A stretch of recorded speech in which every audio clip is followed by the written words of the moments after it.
It was my 75th birthday, a small awkward dinner at Marcus and Chelsea's house.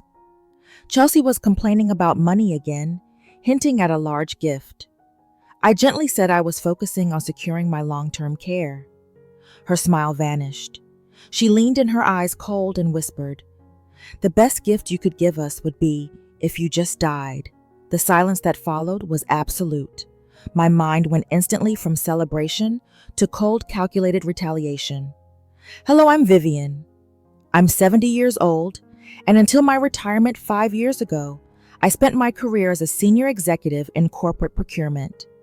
My profession demanded ruthlessly clear decision-making, meticulous risk assessment, and absolute adherence to contracts. I believe in earning what you receive and paying for what you take. There is no room for sentiment in a ledger." My husband George passed away nearly a decade ago. He left behind a substantial estate, which I have managed and protected with the same vigilance I applied to my corporate budgets. I have one son, Marcus, 45, a man with a talent for spending and a limited talent for earning. He works in mid-level sales and has always required a degree of financial cushioning. He is married to Chelsea, 42. Chelsea is charming on the surface, but possesses an aggressive entitlement and a singular focus on projecting wealth and status. For the last 10 years, I have been a significant, albeit hidden, contributor to their extravagant lifestyle, helping with mortgage payments, private school fees, and general financial emergencies. I viewed this as an investment in my family's stability. The birthday dinner was supposed to be a low-key transition toward discussing my long-term care plans, a necessary step that would solidify my financial future. Instead, it became the exact moment Chelsea exposed the true chilling nature of her transactional contempt. My professional life in procurement instilled in me a deep-seated reverence for contracts and measurable returns. Growing up, I witnessed my mother lose her pension due to poor financial planning, which created a profound lifelong fear of vulnerability and dependence. I learned to view emotional attachments with a critical transactional eye. I give financial support. I expect respect and stability in return. This made me meticulous, but also perhaps overly cautious in separating love from liability. Losing George was a huge emotional blow, but I managed the grief by focusing on securing his estate, turning my financial acumen into a shield. My relationship with Chelsea and Marcus has always been defined by this financial cushioning. Over the last decade, I had transferred hundreds of thousands of dollars to them, covering everything from urgent repairs to luxury vacations, always masking it as a loan or a gift, but knowing it was an implicit payment for a sense of familial harmony. I've always struggled with Chelsea's aggressive entitlement. While she was charming, I sensed a calculated greed behind her bright eyes. I often found myself observing her, noting how her expression would tighten whenever I discussed my investments versus her spending habits. I'd catch myself tapping my fingers nervously, a sign of my internal alarm, whenever she hinted at the size of the final inheritance. My greatest fear, amplified by my age, is losing financial control and dignity, specifically becoming a burdensome dependent. My 75th birthday dinner was supposed to be the moment I clearly communicated my plans for long-term care insurance and an annuity securing my future, and formally ending the drip feed of cash to them. I needed to shift the conversation from their expectations to my needs. This delay in formalizing my financial independence, coupled with my constant hidden support, created the very expectation of ownership that led to Chelsea's outburst. She wasn't just hoping for an inheritance. She was factoring my death into her household budget. The moment I signaled that my funds were now ring-fenced for my survival, she didn't just express disappointment. She expressed a desire for my immediate convenient demise. The shock of her whisper wouldn't just be the betrayal, it would be the terrifying confirmation of her transactional contempt, turning my loving support into a calculated countdown. The birthday dinner was held in Marcus and Chelsea's renovated dining room, a space meticulously designed to project effortless wealth, the very wealth my unacknowledged financial support had enabled. The atmosphere was strained, not celebratory. Chelsea, always focused on outward appearance, had spent the evening subtly showcasing her new diamond tennis bracelet, a piece I knew cost more than Marcus's entire monthly salary. My gaze was clinical, calculating the financial discrepancy between their projected image and their actual stability. For the last 3 months, I had been gradually shifting my funds into new long-term annuities and care policies, preparing for this discussion. I had also discreetly slowed the frequency of my emergency cash infusions to them, creating a subtle pressure point.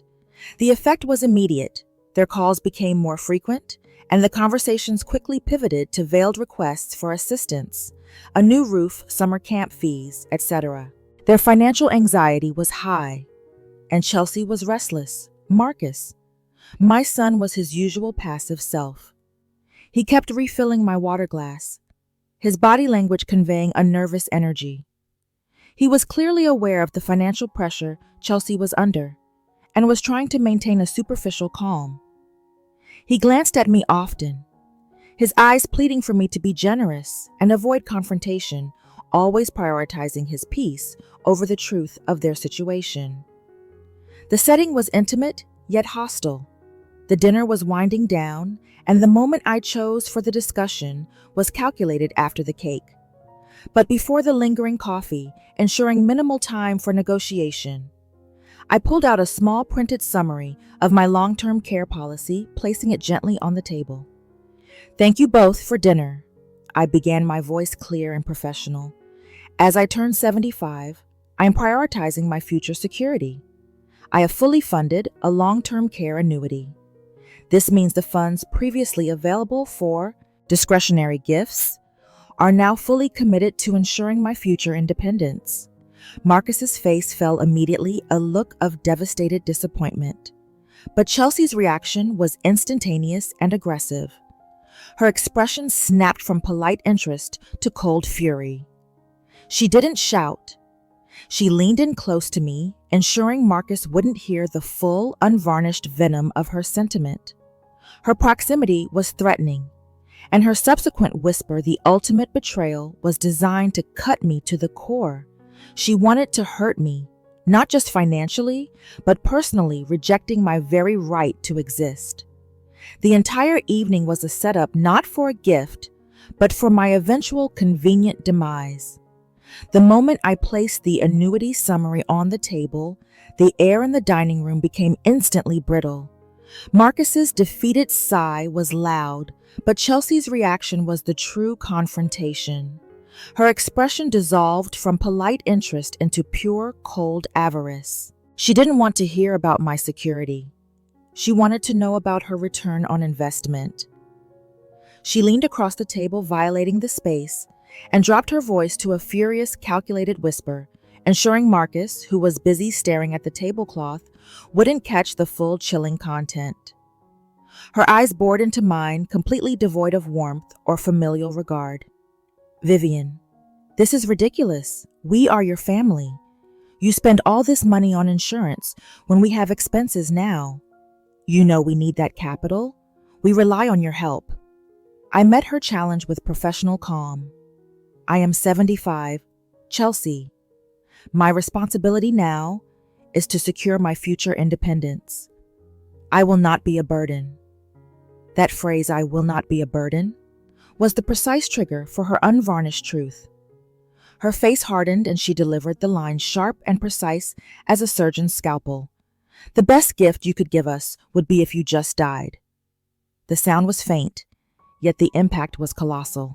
The whisper was more devastating than a shout, because it revealed a complete internal calculation. It wasn't an angry outburst. It was a statement of financial utility. My emotions went into immediate self-protective lockdown. My body stiffened. I sat perfectly still, clutching the edge of the chair, refusing to flinch. The physical trauma was replaced by the terrifying clarity of her intent. I looked at Marcus, who was now nervously clearing the plates, his passivity serving as a willful blind spot. He had heard the tone, if not the words, and his immediate attempt to busy himself was his way of validating her hostility by ignoring it. I addressed Chelsea. My voice controlled a low, dangerous tone I hadn't used since firing a corrupt vendor years ago. "Did you just articulate a wish for my demise, Chelsea?" Her initial expression was one of defiance, but then a flicker of panic crossed her face. She realized she had dropped the mask entirely. She tried to backtrack immediately, forcing a smile that didn't reach her cold eyes. "Vivian, please, it was a joke." "A morbid joke? We just need the funding for the school fees, and you're talking about death insurance." I was stressed. "It was not a joke," I countered, standing slowly, taking deliberate control of the space. My hands rested flat on the table.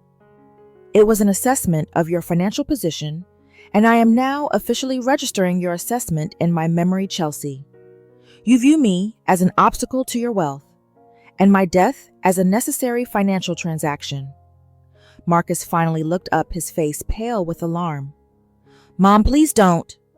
I silenced him with a raised hand. "Silence, Marcus. You have been passively enabled by my funding for 10 years. You have tolerated this entitlement. Now I am dealing with the consequence." The ultimate betrayal wasn't the wish for my death. It was the chilling realization that my lifetime of support had been viewed as a slow, unsatisfactory prepayment for my expedited end. The conflict had just moved from a family argument to a financial war, and I was determined to use my professional procurement skills to execute a swift, irrevocable cancellation of the contract. Chelsea's rushed, forced denial, her stammering claim that wishing her mother-in-law dead was a morbid joke, was the absolute turning point. It solidified the truth. I had long suppressed her relationship with me was purely transactional, and my life was now an encumbrance to her financial ledger. The realization hit me not as emotional pain, but as an immediate critical security failure. I had allowed my generous impulses to create a dangerous, hostile dependency. I did not allow Chelsea to continue her panicked damage control. I picked up my purse and the annuity document. My body moved with the deliberate, controlled rigidity of a machine executing a high-risk maneuver. My emotions were cold, entirely focused on minimizing the catastrophic risk she now represented. "The party is over," I stated, my voice steady and low. "I am leaving, and you should know, Chelsea, that when you discuss an accelerated liquidation of assets, you must be prepared for the contract to be voided."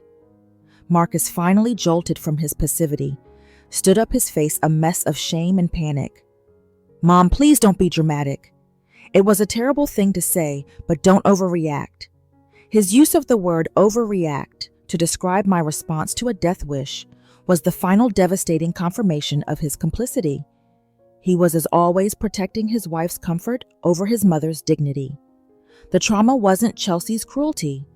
It was Marcus's immediate enabling validation of it. I did not argue. I walked directly to the front door, pulling out my phone as I went. I did not need to confront them further. I needed to execute the counteraction.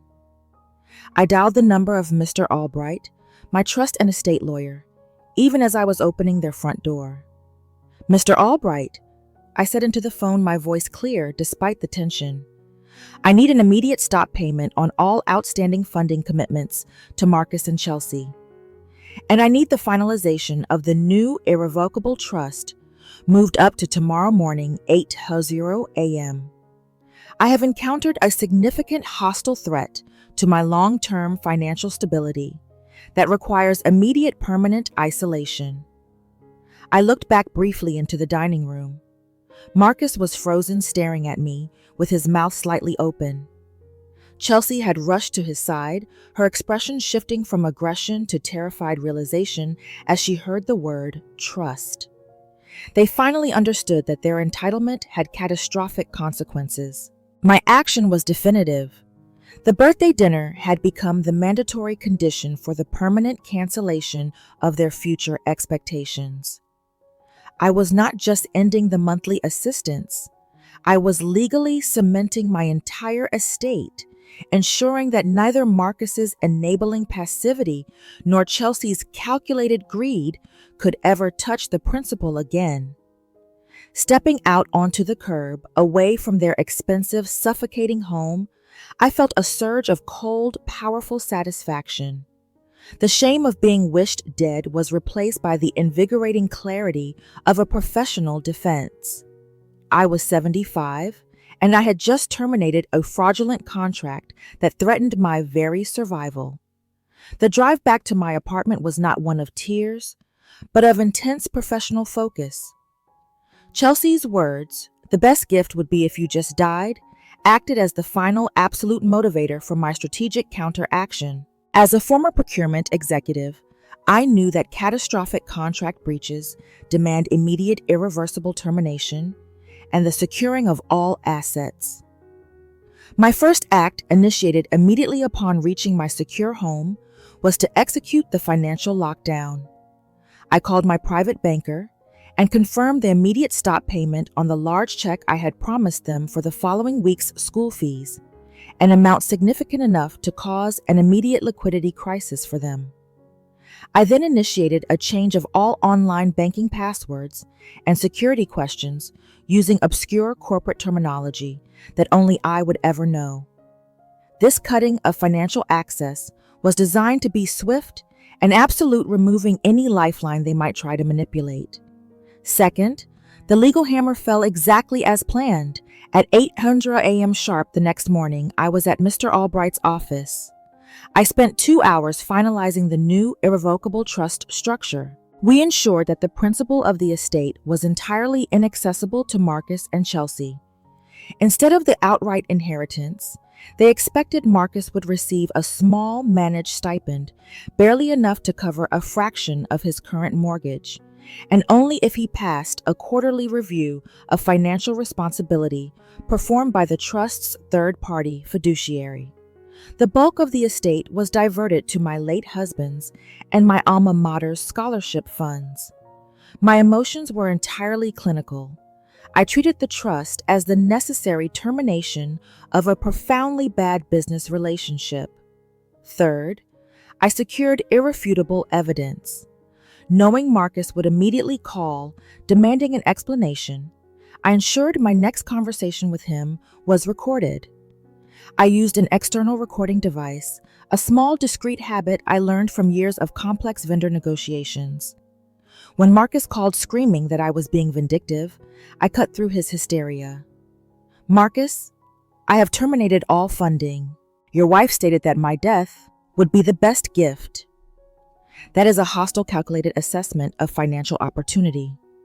I am simply protecting my assets from a hostile environment." Marcus, in his panic, confirmed the event. "She didn't mean it. Mom, it was a terrible joke. Don't ruin our lives over a joke." This confirmation, recorded and transcribed, solidified that the threat occurred and that Marcus was aware of it, directly validating my rational need for the trust restructuring. Finally, the boundary was established. Mr. Albright sent a formal brief letter to Marcus and Chelsea, confirming the existence and terms of the irrevocable trust, and stipulating that all further communication regarding financial matters must go through the trust's legal representative. My professional background ensured that every single counteraction was meticulously documented, legally flawless, and strategically executed before they could mount any effective retaliation. I felt a cold, empowering satisfaction. They wanted my death for financial gain. I gave them a permanent structural separation, ensuring my survival and dignity. The certified letter detailing the absolute cancellation of their expected inheritance struck Marcus and Chelsea like a financial meteor, immediately triggering their desperate counter-strike. Their goal was to force me through public and legal means to revert the trust. And this was the moment of extremely intense drama. Chelsea predictably became the engine of the attack. She launched a venomous social media campaign, framing me as the vindictive, mentally unstable old woman who had snapped after my husband's death. She claimed I was suffering from paranoia and dementia, punishing them for a minor disagreement by stealing their children's future.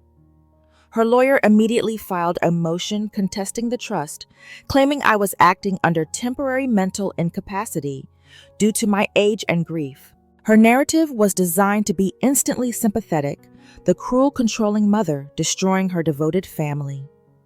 She specifically sought to use the threat of a court-mandated psychological consultant to scare me into backing down.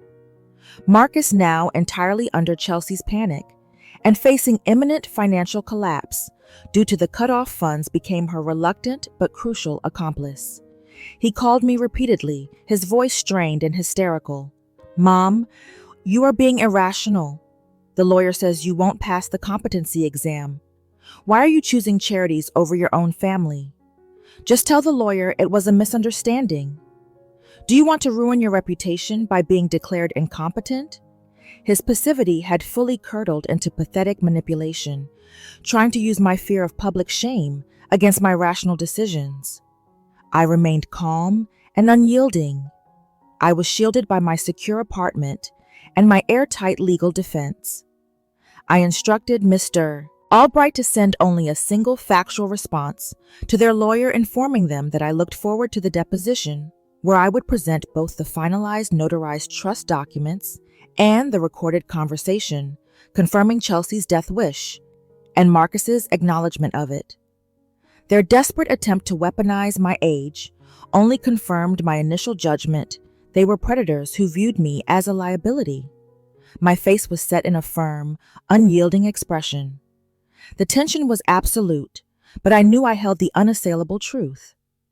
Their greed was about to be laid bare in a very public, factual form. Chelsea and Marcus's desperate legal challenge, their motion to prove my mental incapacity, was the perfect self-destructive maneuver I needed for the final strike.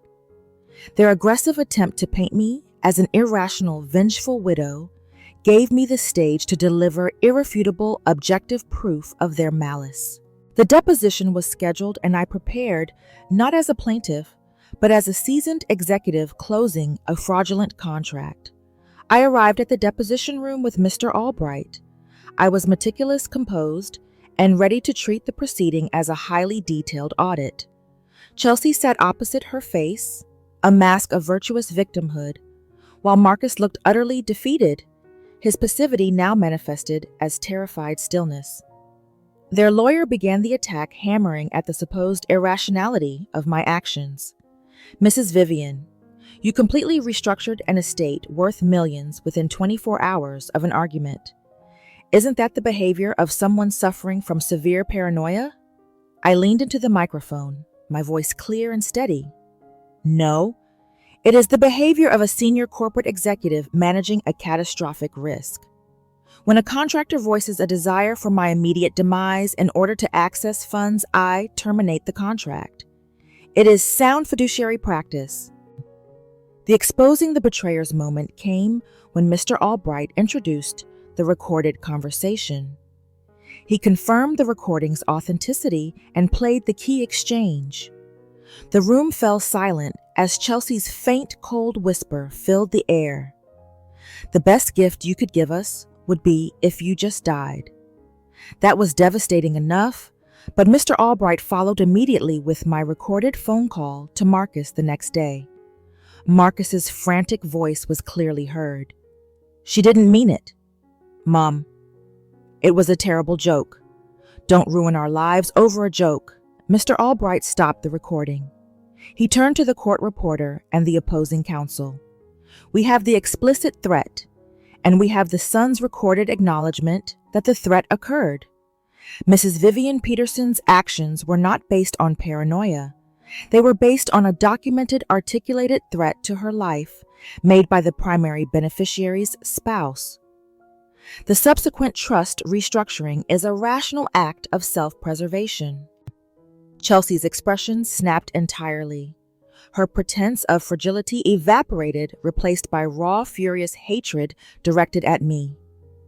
Marcus, seeing the incontrovertible proof of his betrayal and my competence, broke down, his face buried in his hands. I looked directly at Chelsea, my gaze cold and unwavering. You wanted a financial windfall through my expedited death. I gave you a permanent legal separation. The cost of your entitlement is now fully accounted for. The judge reviewing the deposition transcripts and the evidence ruled definitively in my favor, upholding the irrevocable trust.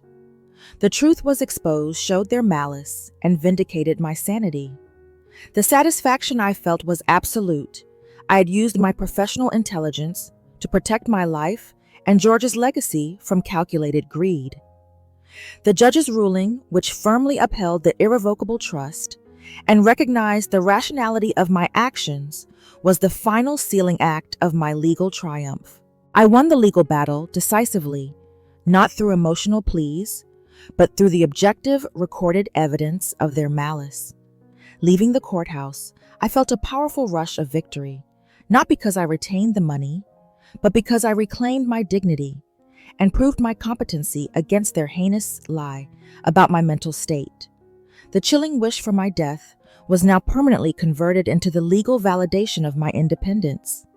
But the victory was heavy. The sheer scale of Marcus's passivity, his willingness to amplify his wife's lie about my mental health to save his wallet, brought a deep, aching sorrow. That was the profound cost, the sadness for having raised a child, only to be met with betrayal. The emotional wound wasn't Chelsea's cruelty. It was Marcus's failure to defend his mother's life and truth. Yet this painful break was also the catalyst for my profound liberation. For years, I had allowed my financial support to be the price of family inclusion, creating a dependency that nearly killed me. Now, free from that transactional obligation, I was unbound. I regained my life by moving entirely out of the shadow of their expectations. My apartment felt not merely secure, but entirely mine, dedicated only to my well-being and my future. My first act of true self-liberation was simple yet symbolic. I started auditing my own retirement accounts with a sense of calm purpose. I wasn't auditing them in fear of loss, but in celebration of control. My hands moved across the ledgers with an ease I hadn't felt in decades, reaffirming that my intellect was sharp and my judgment was sound. The entire ordeal had reinforced that the mandatory condition for my future was absolute uncompromised self-reliance. I established an unbreachable boundary. My communication with Marcus became restricted to non-financial professional correspondence through the trust's legal representative, ensuring he could never again use my affection to pressure my financial decisions.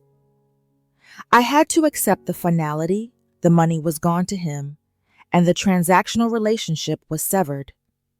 My emotions stabilized into a quiet, focused determination. I was no longer the grieving widow or the targeted mother-in-law.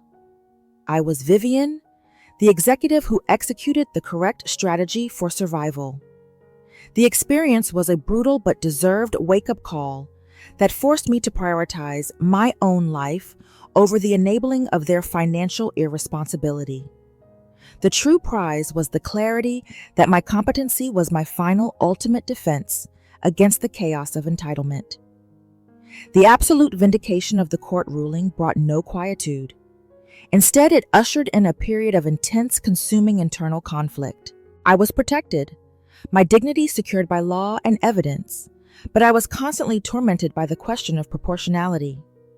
Was my irreversible total financial severance of Marcus necessary? Or did I allow the horror of Chelsea's death, which to turn me into a punitive instrument, prioritizing asset protection over my son's future stability? I often sat in my study, the room where I once reviewed financial statements, reviewing the recorded conversation in my mind. My face was strained, my expression oscillating between steely pride in my strategic defense and deep maternal guilt. My mind, the executive, argued Marcus confirmed the threat and chose to lie about my competency. He deserved the absolute consequences to prevent future attempts. But my heart, the mother, whispered I guaranteed his financial struggle for life. I left him to the mercy of a financially ruined, vindictive wife. I realized I hadn't just secured my independence. I had potentially doomed my son to a cycle of debt and hardship as a consequence of his passivity. My internal conflict centered entirely on the nature of Marcus's betrayal. He wasn't malicious like Chelsea. He was weak, a man whose fear of conflict and financial entitlement made him susceptible to her cruel manipulation. I recognized that his immediate validation of her lie, calling it a joke, was his desperate default mechanism for avoiding a confrontation he couldn't handle. I had judged him solely on the corporate standard of absolute accountability, failing to apply the maternal lens of understanding his profound failure of character, a failure I, through my enabling support, had helped cultivate.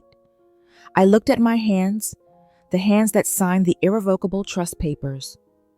My failure was not in terminating the funding that was vital, but in the finality of the trust. I could have established a highly restrictive conditional trust that still provided a safety net contingent upon his divorce from Chelsea and proof of sustained employment. Instead, I chose the complete clean cut, driven by my own vulnerability and terror of future dependence.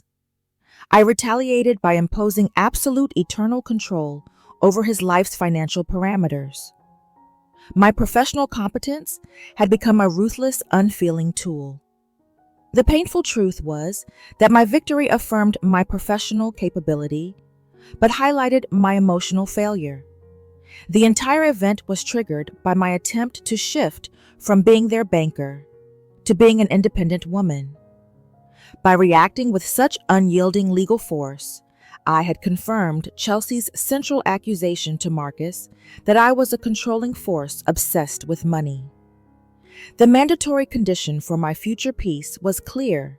I had to find a way to reconcile my need for absolute security with the profound, complicated love for my deeply flawed son. I had won the battle for my estate, but I was struggling to win the war for my soul. The fight to remain a compassionate mother while being an unyielding protector. The harsh reality of my solitary secured life finally forced me toward a phase of deep resolution and necessary growth. The legal action against Chelsea and Marcus was an absolute defense, but the task now was repairing the fractured relationship with my son, acknowledging the role my enabling past played in his moral failure. The greatest lesson I learned was that absolute financial control does not equate to familial security. It often masks and exacerbates character flaws. My lifelong professional focus on managing risk had blinded me to Marcus's emotional passivity, which I subsidized for years. I realized my error wasn't creating the irrevocable trust that was vital protection, but failing to intervene years ago to foster independence and courage in him. My growth began when I accepted that I could not save Marcus from financial hardship, but I could perhaps save him from the ruinous consequences of his own weakness. I learned that true parental strength lies in allowing children to face the consequences of their choices. My first decision to improve the relationship was to open a narrow, non-financial channel of communication. Weeks after the court ruling, I sent Marcus a brief direct letter, completely bypassing lawyers. I avoided any mention of the trust principle or Chelsea. Instead, I offered an unconditional commitment to pay for a comprehensive life coach or therapist for him for 2 years. My letter stated, "Your fear of conflict led you to compromise my safety. This is an offer for you to gain the moral courage necessary to navigate your life with integrity, regardless of your financial outcome." The emotional requirement was offering profound unconditional support for his character, separate from the money he craved. This forced him to confront his failure on a personal, not a financial level. I established new rigid boundaries. Our communication was restricted to brief phone calls initiated by me, strictly limited to updates on his professional life or neutral topics. Any attempt to pressure me for funds or to renegotiate the trust was met with immediate polite termination of the call. This enforced boundary was vital for my peace and for preventing his default pattern of emotional manipulation. The terms were clear. I was his mother, not his bank, and his right to a relationship with me was contingent on respect, not entitlement. However, in my resolute determination to maintain my professional distance, I made a profound error in decision-making. About 6 months after the trust restructuring, Marcus and Chelsea were deep into divorce proceedings, exacerbated by the financial pressures. Marcus, having lost his job due to distraction, called me in a panic. He wasn't asking for money, but for help navigating the highly predatory legal language of Chelsea's divorce settlement, which he didn't understand. The executive in me, the part that lived by the strict separation of the trust, told him you must utilize the resources of the trust fiduciary and secure your own attorney. I cannot be involved in commingled legal affairs. My logic was, I must not violate the spirit of the trust by personally interfering, as it could open the door to future challenges on the grounds of undue influence. But the effect of this error in decision-making was cruel. I replaced maternal guidance with bureaucratic adherence, abandoning my son precisely when my professional expertise could have been used neutrally to protect him from a hostile legal environment without affecting the trust principle. I prioritized the legal structure of my protection over the human need for his mother's expertise. My daughter, who lives abroad, pointed this out. Mom, you taught him procurement. He needed a consultant, not a banker. You could have been the former without being the latter. This realization was the final stage of my growth. I understood that the mandatory condition for my future peace was mastering the art of compassionate competence. I had secured my financial perimeter, but I had nearly sacrificed my son to the sharks on the other side of the wall. True strength was not in absolute isolation, but in using my independence to offer structured professional guidance, a bridge back to sanity and self-respect without ever offering the financial keys. I knew the fight was far from over, but now I was fighting not just for my security, but for Marcus's moral and professional survival. If there is one absolute life-altering lesson I want to share with you, the viewer, especially those dealing with entitlement and the high-stakes issue of inheritance, it is this. When a child or spouse expresses a desire for your death, treat it as a hostile, calculated transaction and respond with immediate professional termination. My story is a chilling case study in how emotional support can be misconstrued as an entitlement, underscoring the vital need for irrevocable boundaries. First, let's address the necessity of irrevocable consequences. Chelsea's whispered death wish was not a moment of anger. It was an act of financial assessment. My decision to immediately restructure the trust was not revenge. It was an act of self-preservation and sound fiduciary management. The primary moral truth here is that a threat to your life or your competency must result in irreversible financial consequences. For the audience, if you are wealthy and aging, you must utilize an irrevocable trust structure. Make the principle inaccessible now, while you are competent to prevent future challenges based on alleged mental incapacity or undue influence. This mandatory condition ensures that your assets protect you, not become the very motive for your demise. Second, the danger of subsidizing weakness. Marcus's fatal flaw was his passivity, which my continuous financial support had actively cultivated. I learned that enabling a child's financial irresponsibility is not love. It is an investment in their eventual moral compromise. My ultimate error was treating his financial needs as legitimate liabilities rather than symptoms of his lack of character. For the audience, you must enforce boundaries that foster independence.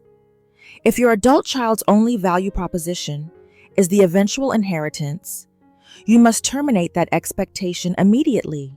The unconditional commitment of a parent must be to foster resilience and courage, even if it results in temporary financial hardship for the child. Third, The power of professional competence. My salvation lay in my ability to immediately switch from being the mother to being the executive. I responded to emotional chaos with legal order. I secured the recorded evidence, filed the trust paperwork within 24 hours, and met their hysterical attack with facts and legal precision. My composure was my shield, preventing me from giving them the emotional reaction they craved. My growth came from realizing that my best defense was my own hard-earned expertise. The resolution for the audience is this: when dealing with betrayal, do not engage in the emotional fray. Document, detach, and execute your strategy with the unyielding authority of a professional. My story should serve as a stark warning. The moment you are viewed as an obstacle to wealth, your life is at risk. Protect your assets. Establish irrevocable consequences for betrayal, and use your competence to secure your dignity against all forms of entitlement. So that is the shocking, painful truth of how my daughter-in-law's death wish forced me to secure my life and George's legacy. It taught me that while love is complex, survival is simple. Secure your perimeter. I am safe. The trust is intact, and I'm focused on my life, cautiously offering support for Marcus's character development, but never his wallet. I want to know what you think. Given the chilling nature of Chelsea's threat and Marcus's complicity, do you believe the immediate, irreversible removal of their inheritance was the only justifiable, rational response? Or was I too harsh in my professional retaliation? Have you ever had to choose your safety over a dependent family member? Your perspective is invaluable to me. Drop your thoughts, comments, and your own experiences in the section below. I read every one. If this story helped you understand the critical need for an irrevocable trust, or if you appreciate the frank honesty of the mother-in-law perspective, please like this video and subscribe to my channel. Hit the notification bell so you don't miss my next video, where I reveal the surprising final act of revenge Chelsea attempted during the divorce. Thank you for sharing in my journey towards secure independence. Until next time, be competent, be safe, and never subsidize bad character.